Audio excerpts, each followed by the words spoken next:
Now let me read again, beginning at verse 7. And when the 1,000 years are ended, now apparently they're coming to an end, Satan shall be loosed out of his prison, shall come forth to deceive the nations which are in the four corners of the earth, Gog and Magog, to gather them together to the war, the number of whom is as the sand of the sea. And they went up over the breadth of the earth, compassed the camp of the saints about, and the beloved city, and fire came down out of heaven and devoured them, just as Sodom and Gomorrah went up into smoke. Now, the entire book of Revelation deals with last things, especially do these last few chapters. Here is the last rebellion of Satan and man against God.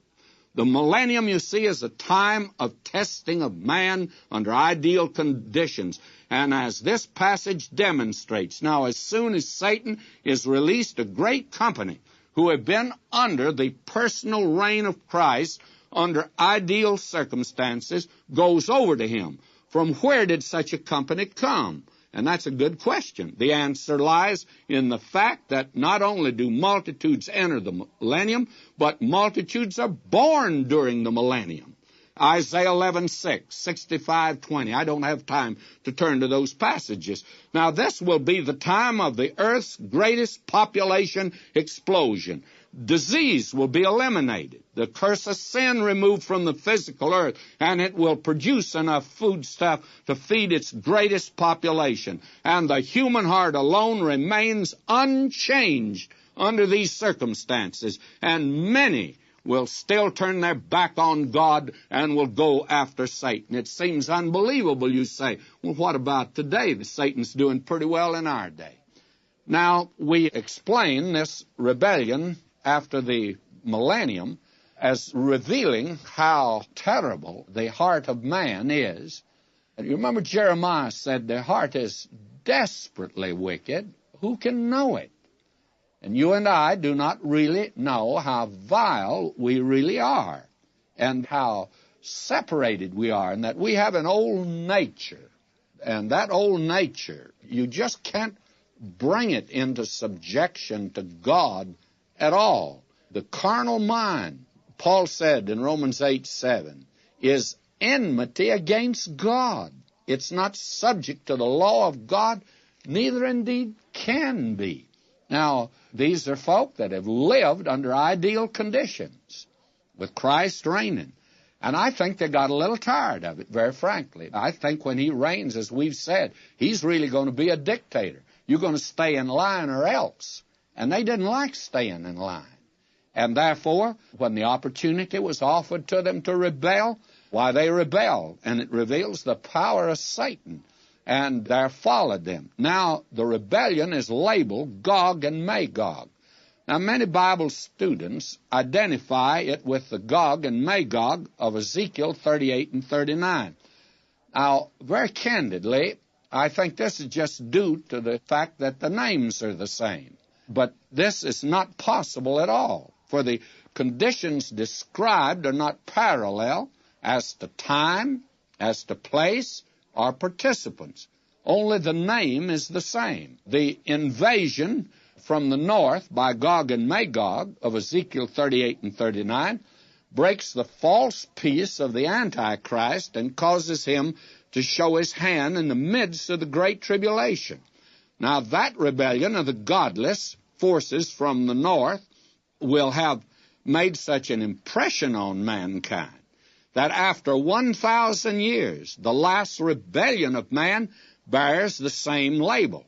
In other words, that began Armageddon, really. It was a war, not just a single battle. Now, we have passed, I think, through a similar situation in this century. World War I was so devastating that when war broke out in Europe again, and included many of the same nations and even more, it was labeled again World War. It was the same name, but it was differentiated by the number 2. World War I, World War II. And now you hear people today predicting World War III. And the Scripture says it's coming on this earth. Now, the war in Ezekiel 38 and 39 is Gog and Magog, number 1. And the reference here in verse 8 is to Gog and Magog, number 2. Just because the names are the same. This is a different war. This is the last rebellion of Satan. And I'm sure that just because they bear the same name does not mean that they are the same. In my family, there were so many Johns on both sides of the family that my mother decided that I should be J. Vernon McGee. The J, many people ask, which stands for John. And I never was called John because there were too many Johns around. That doesn't sound good, but that's exactly what it was. And so I was named J. Vernon. Now, just because we had similarity in names doesn't mean we're the same person. I had an uncle on one side, an uncle named John, had a grandfather named John, in fact, 2 grandfathers named John, and my dad's name was John. So you can understand why I bear that name of J. Vernon. It had to be separated from that crowd. Now, we have here in verse 9 the dropping of the last atomic bomb. The phrase here, from God, is actually not in the best text. It simply means that natural forces which destroyed Gog and Magog, number 1, and if you'll check back with it, you'll see that it was natural forces. It will destroy Gog and Magog, number 2. You can check. Actually, there were certain plagues that God brought on them. There was the rain of hailstones from heaven. Now, this last rebellion and resistance against God was as foolish and futile as man's first rebellion in the Garden of Eden. Here, it is not the beginning, but the ending of man's disobedience to God. It is the finality of man's rebellion. Nothing remains now but the final judgment.